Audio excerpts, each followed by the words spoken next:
alguém vem a mim e ama o seu pai, sua mãe, sua mulher e seus filhos, seus irmãos e irmãs, e até sua própria vida mais do que a mim, não pode ser meu discípulo. Alguém vem...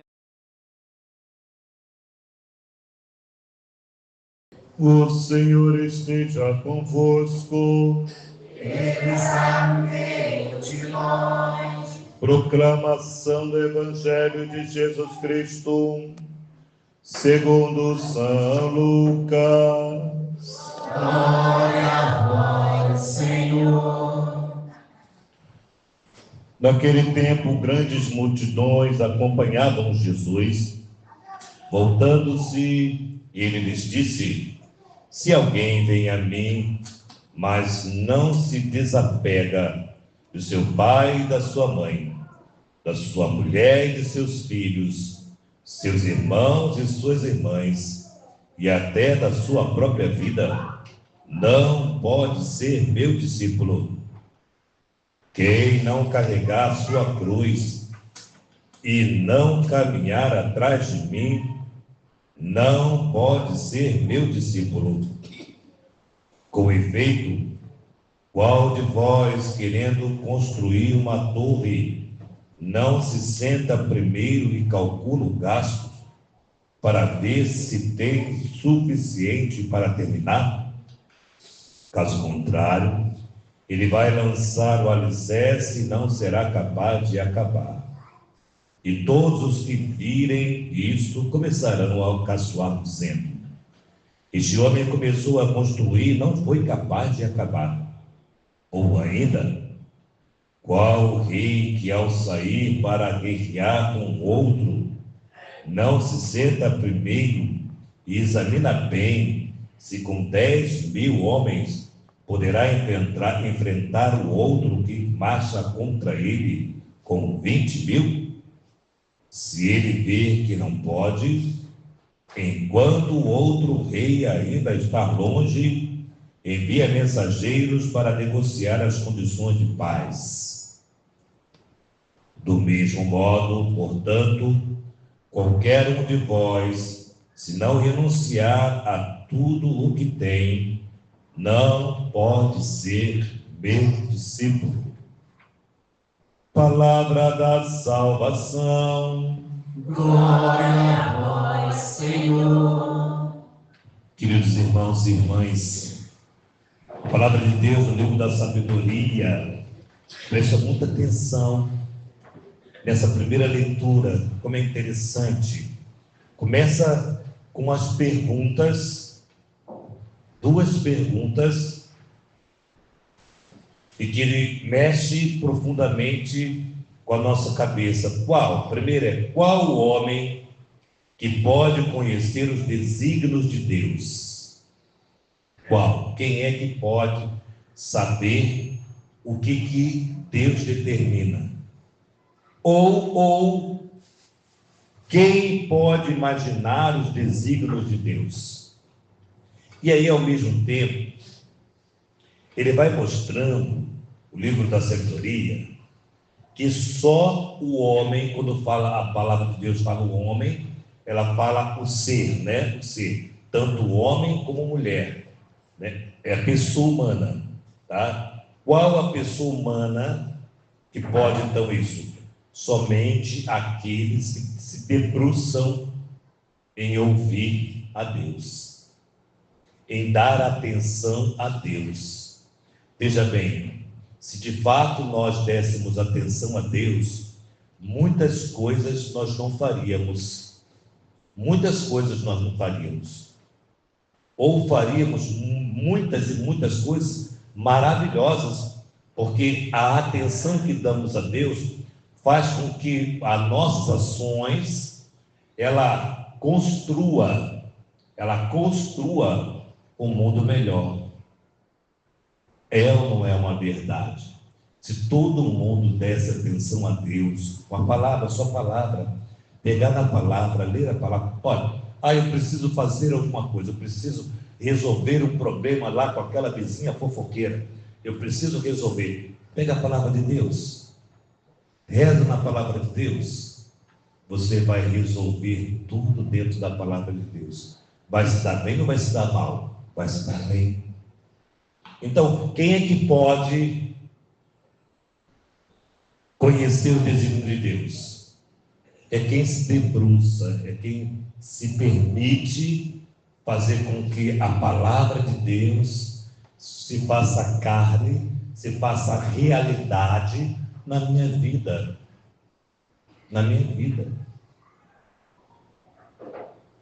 E aí o salmista diz: vós fostes, ó Senhor, um quê? Um refúgio. Refúgio é onde eu posso me proteger, onde eu posso me esconder, onde eu posso me guardar. Vós foste para nós, Senhor, um refúgio.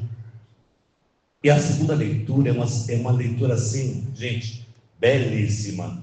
Nós aqui estamos com São Paulo, o grande apóstolo de São Paulo, e ele já está com a idade avançada e fora o quê? Preso. Fora preso. E naquela situação de prisão, de cadeia, São Paulo encontra-se com um preso chamado Onésimo, e São Paulo começa a encantá-lo, anunciar quem? Aquele que ele anunciava fora da cadeia, São Paulo agora anuncia dentro da cadeia. Olha como é que é interessante. Em nenhum lugar nos impede de anunciar aquele que nós ouvimos, nós cremos. São Paulo nos mostra com a clareza que em todo e qualquer lugar é o lugar de anunciar a verdade que é Cristo. E São Paulo diz assim: eu gerei, olha só que música bonita, eu gerei você, Onésimo, meu filho, eu gerei para Deus, gerar para Deus, gerar alguém para Deus. E São Paulo dizia assim, quando Onésimo estava para sair da cadeia, São Paulo diz: não, você não vai ficar desamparado lá fora. Eu vou escrever uma carta para queridos irmãos e eles vão cuidar de você. Vão cuidar de você, para que essa fé que nasceu dentro de uma cadeia, ela não se perca. O que acontece na nossa catequese?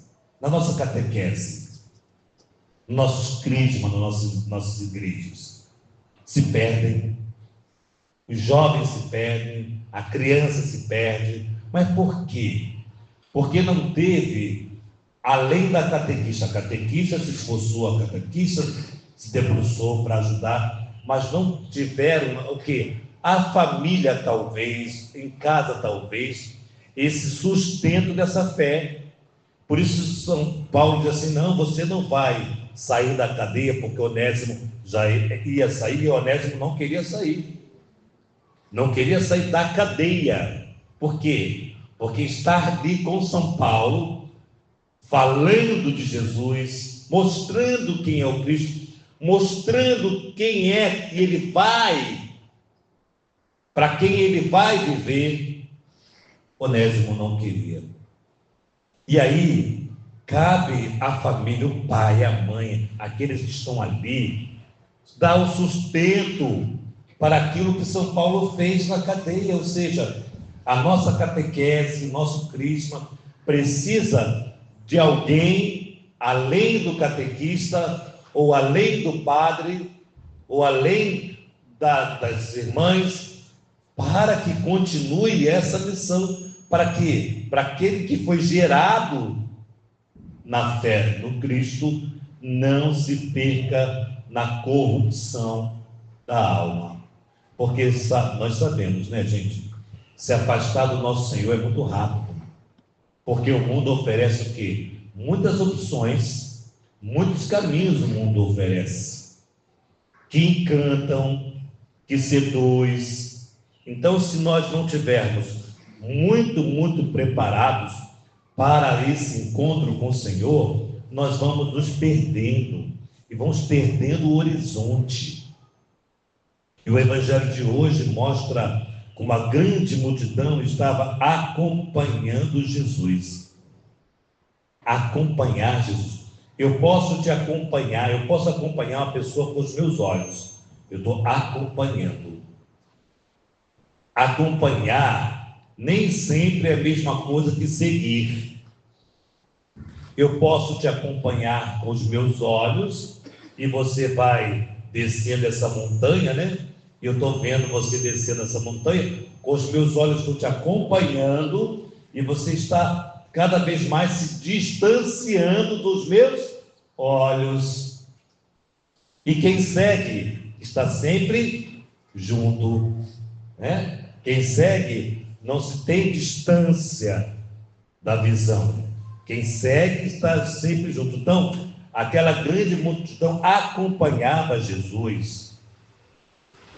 E aí Jesus dizia assim para eles: se alguém vem a mim, mas não se desapega, eita, aqui começa a complicação, hein? Mas não se desapega do seu pai, da sua mãe, da sua mulher, dos seus filhos, dos seus irmãos, das suas irmãs e até da sua própria vida, não pode ser meu discípulo. Como é que é aí hoje? Como é que é hoje? Sabe qual é o problema que está hoje? Você percebe que Jesus fala assim, ó: pai, mãe, esposa, esposo, filhos, irmãos e irmãs. Jesus falou assim: carro, casa, apartamento, motinha, lampretinha. Jesus falou alguma coisa assim? Não. Ele falou o que? De gente.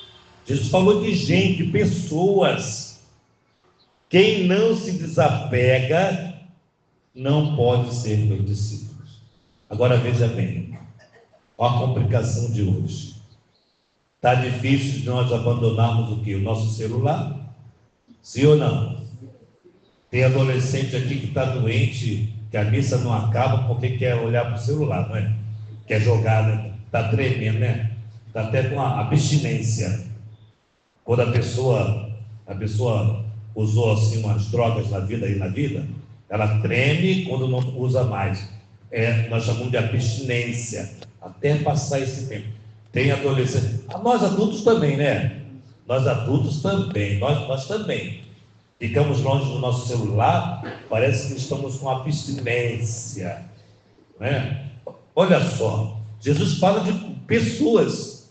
Agora é mais difícil ainda porque vamos somar as pessoas e as coisas.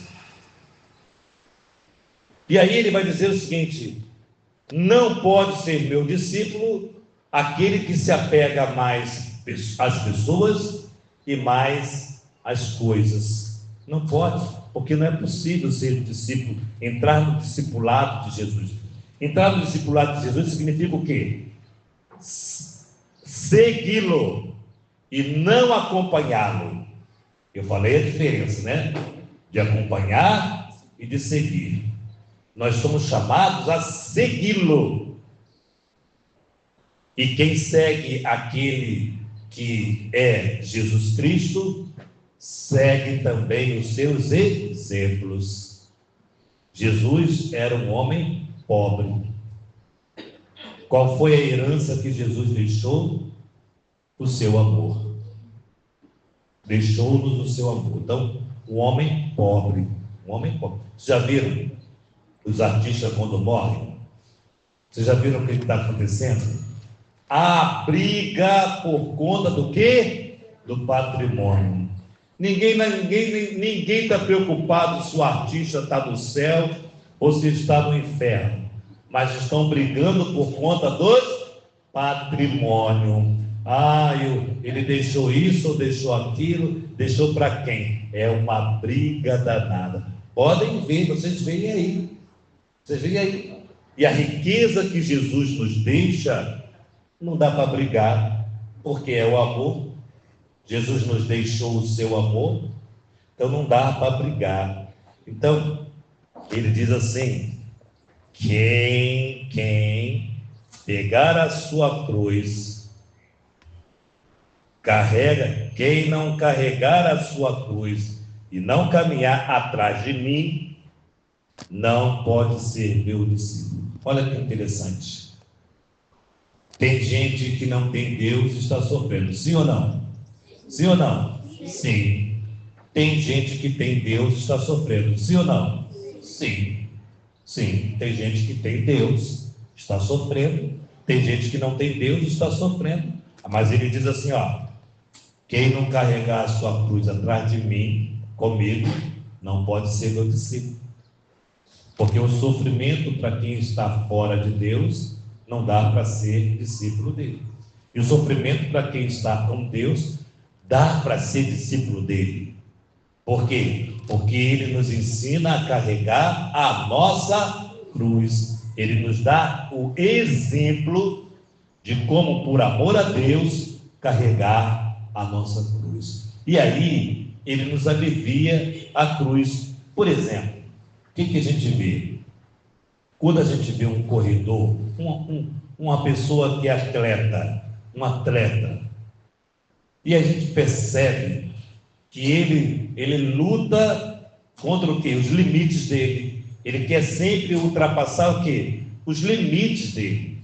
Mas esse atleta só consegue isso quando ele tem um exemplo de alguém. Ah, fulano conseguiu, então eu também vou conseguir.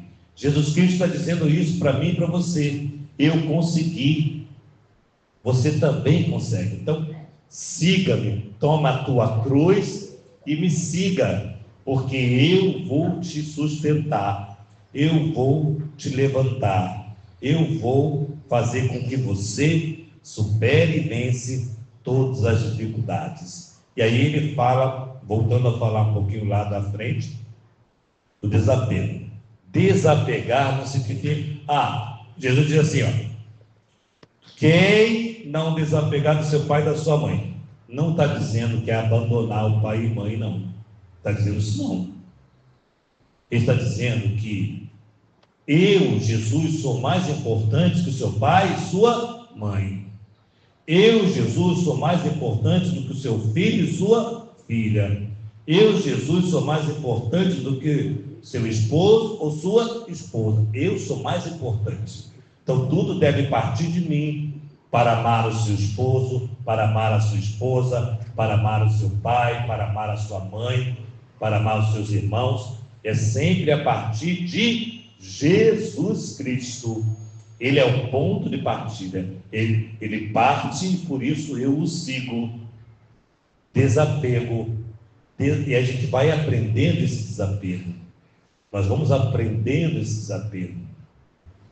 Isso é importante para a nossa caminhada de fé, para o ensinamento de fé, né? Então, como desapegar de tudo? Como é que eu faço isso? É dar prioridade a Deus. Olha, quando Deus não é prioridade, a nossa fé não vai acontecer. Por exemplo, se vir a missa não é uma prioridade para mim, eu não vou mais à missa. Não vou à missa. Por que não vou à missa? Porque não é mais minha prioridade, não é mais importante, não é a coisa mais, não é mais. E se não é importante, eu não vou. Compreende? Então nós precisamos dar prioridade àquilo que é de Deus. Por isso ele vai dizer para nós: só é possível conhecer o desígnio de Deus quando conhecemos a Deus. E só é possível conhecer a Deus servindo a Ele, seguindo a Ele, caminhando com Ele. E assim nós conseguimos vivenciar a nossa fé, quer na nossa casa, quer na nossa igreja, onde quer que estejamos, vamos sempre anunciar a nossa fé.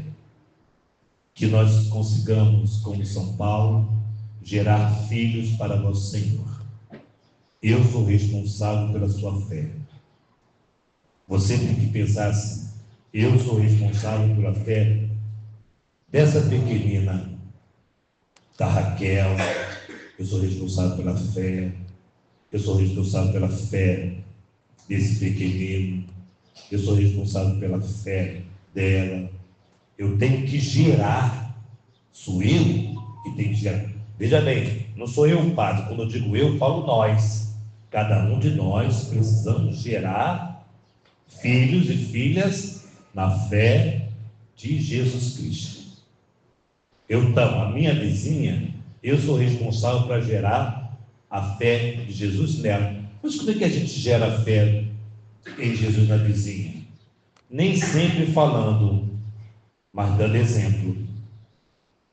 Cuidado com o que você anda fazendo, falando por aí. Porque você pode gerar ou não a fé, ou pode afastar o outro da fé. Então hoje nós somos chamados, por essa palavra de Deus, para ser o discípulo. Então, quem é que pode ser discípulo de Jesus? É quem desapega de tudo, por amor a Jesus Cristo. Senão, ele diz, não pode ser meu discípulo. Não pode ser meu discípulo. Lembra do jovem rico? Para encerrar, o jovem rico, Jesus chamou ele, vem, vem, eu gostei muito de você, vem. Mas quando Jesus diz, olha, você tem que vender seus bens, tem que dar aos pobres, tem que fazer isso, você vai vir sem nada, vai vir sem nada. Ele não quis. O que ele não quis? Ser discípulo. Não quis, ele não quis. Não quis. Esses dias, essa semana, eu fui ao cemitério umas 2 vezes. Cemitério é o melhor lugar não tem lugar melhor do mundo para nós meditarmos sobre nossa vida, sobre o fim da nossa vida. Não tem lugar melhor no mundo. E eu olhei aquelas pessoas e fiquei pensando, o que elas levaram? Nada. No caixão não tem espaço para nada. Então, para que nós nos apegamos a tantas coisas? Para que, por que nós somos tão egoístas? Por que nós olhamos o pobre e não somos sensíveis ao pobre? Por que nós olhamos um mendigo na rua e não temos compaixão dele? Não temos compaixão. Parece que não é ninguém. Por quê? Então, nós precisamos desapegar de tudo e de todos para seguir Jesus Cristo. E quando nós desapegamos de tudo e de todos, nós ganhamos o tudo para ajudar a todos. Louvado seja o nosso Senhor Jesus Cristo.